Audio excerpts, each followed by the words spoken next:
जाकर के हवाई जहाज बनाने वाले हैं, टेढ़े मेढ़े लकड़ी को सीधा करके एक अच्छा स्वरूप, एक आकार देने वाले हैं।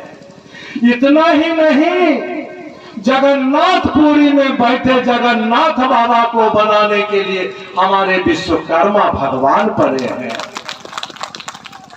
हम उन वंशज से आते हैं जो वंशज आज से नहीं, ब्रह्मांड की संरचना के समय से ही सम्मानित हैं। जिस वंशज को भगवान विष्णु ने ही सम्मान दिया हो, आज किसकी औकात है जो हमारे समाज को अपमान करने के लिए खड़ा पड़ा हो। आज अगर हम अपमानित होते हैं तो कुछ एक छोटे मोटे बातों के लिए, और वो बात किस समाज में नहीं होती है, इस बात को हमें अपने आप में समझना है। एक घर होती है तो घर में भी 5 बातें होती है। इसका मतलब ये नहीं कि हम घर को छोड़ करके भाग जाए। जिस दिन आप भाग जाएंगे उस दिन पड़ोसी आपके ऊपर आकर के टूट जाएंगे। जिस दिन पड़ोसी टूट जाएंगे उस दिन आपकी अपमान हो जाएगी, फिर उस अपमान को आप सह नहीं पाएंगे। आज आप देख रहे हैं कि हमारे ही बीच में एक कलाकार शर्मा जी हैं, राकेश शर्मा। क्या उनका स्वर थे, क्या उनका मुखारबिंद था, क्या वो सराहनीय नहीं है? वो भी मेरे ही बच्चे हैं। क्या बड़े बड़े इंजीनियर साइरस मिस्त्री को आप क्या समझते हैं? वो क्या अदर जाति है? हमारे ही जाति के लोग हैं, लेकिन लोग समझने को तैयार नहीं है। ज्ञानी जैन सिंह राष्ट्रपति आप ही का परिवार है, आप ही के लोग हैं। जब उनको मानिएगा तब ना आपकी भी मान और सम्मान होगी। आप ऊंचे जातियों के बीच में चले जाए। आज अगर कोई कांस्टेबल बनता है तो 5 गांव में ढोलाहा पीटा जाता है कि फलाना बाबू का बेटा तो सिपाही बन गया, इंस्पेक्टर बन गया, दरोगा बन गया, कलेक्टर बन गया। आज अगर हमारे विश्वकर्मा परिवार के बच्चे कुछ बन जाते हैं तो उसकी चर्चा मेरे समाज में नहीं होती है। तो फिर आप कल को कैसे ऊपर उठेंगे? ऊपर उठने के लिए एक दूसरे को जानना होगा, पहचानना होगा, उसके पास पहुंचना होगा। आज आपके बीच में एक बाल कलाकार आए, वो बाल कलाकार ऊपर कैसे जाएगा? उसको ऊपर उठाने के लिए हम पूरे समाज की जिम्मेदारी बनती है कि उस कलाकार को वैसा जगह लेकर के जाए जहां की उनकी एक नई सीढ़ी, एक नई मुकाम की शुरुआत हो। अगली बात आ जाती है मेरे शिक्षा की। हम लोग अपने शिक्षा के ऊपर ध्यान नहीं देते हैं। मेरे समाज की बड़ी विडंबना है कि अगर आज 500 रुपया रोज आना शुरू होता है तो उस 500 के ही मजदूरी में सीमित के रह जाते हैं, लेकिन 500 की जगह पर 5000 कमाना पसंद नहीं करते हैं, 5 लाख कमाना पसंद नहीं करते हैं। 500 से ऊपर उठना है तो शिक्षा को जोर देना है, शिक्षा के ऊपर ध्यान देना है, सारे लोग शिक्षित होना है। मुझे मेरे समाज से विनती है, आधा पेट खाइए लेकिन बाल बच्चा को बनाइए। जिस दिन बच्चे आपके बन जाएंगे उस दिन आप बन गए, जिस दिन आपके बच्चे बन गए उस दिन आप नीचे से ऊपर उठ गए। आज जिन जिन लोगों ने अपने बच्चों को बनाने का काम किया है वो बहुत ऊंचे उठ गए हैं। बच्चे 2 हो कि 1 हो कि 3 हो, परंतु उन बच्चों में शिक्षा और संस्कार देने का काम करिए। जिस दिन इतना काम आप कर लेंगे अपने आप मजबूत हो जाएंगे। अगली बातें आ जाती है राजनीतिक की। कई तरह की बातें मेरे बंधुओं के बीच से सुनने को मिला। आखिर आपकी सत्ता में भागीदारी कैसे होगी?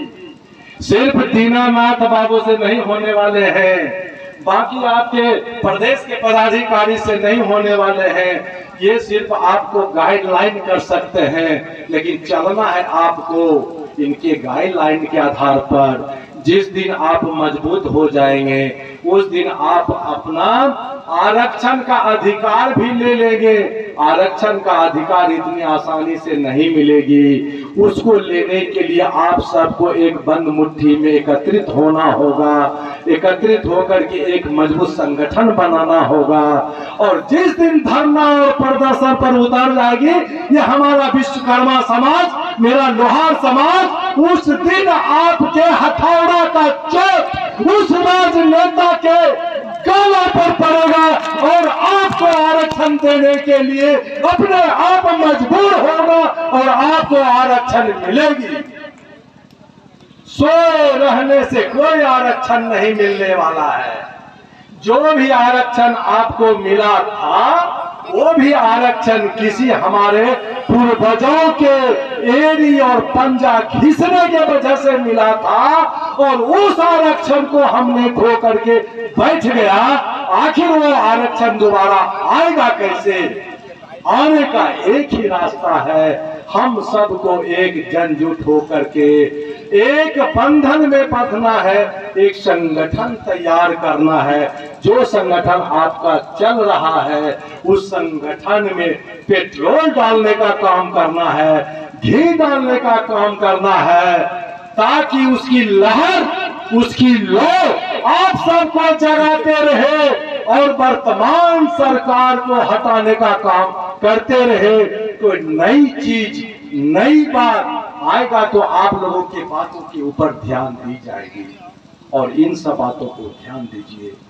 नेक्स्ट पॉइंट मेरा यह आ रहा है कि आपके ही बीच से लोग यहां पर खड़े हुए थे। एक छोटा सा बात हम बताना चाहेंगे, सीख है इसमें, सीख। हमारे समाज से बढ़ करके सहनी समाज नहीं है साहब।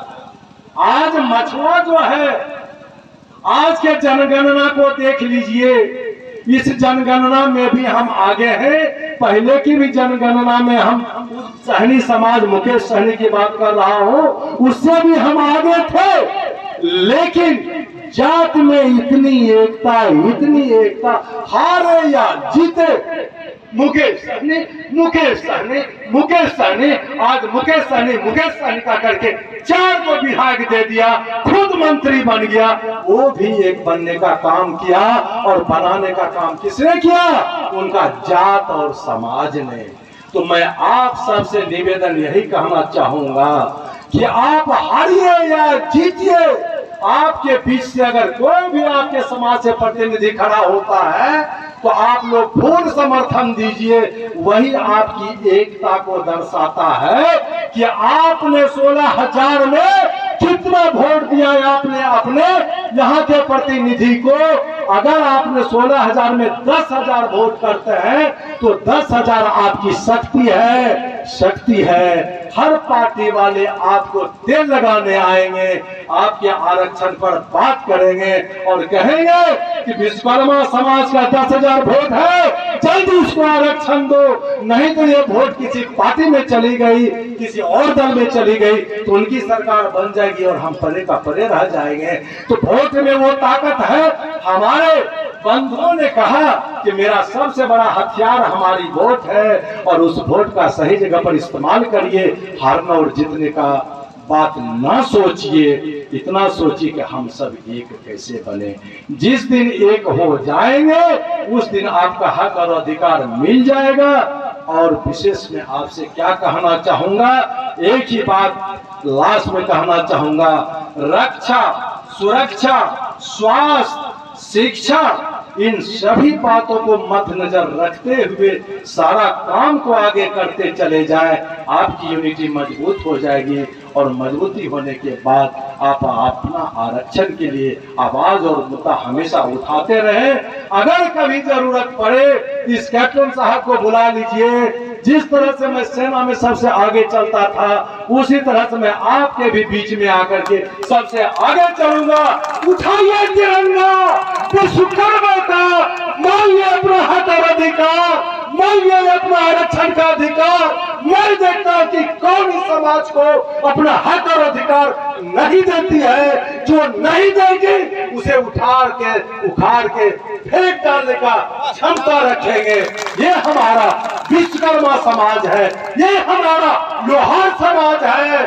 10 सोनार की 1 लोहार की, यही हमारा जवाब होगा। प्रेम से बोलिए बाबा विश्वकर्मा की जय, विश्वकर्मा समाज की जय, लोहार समाज की जय। जय हिंद, जय भारत, वंदे मातरम।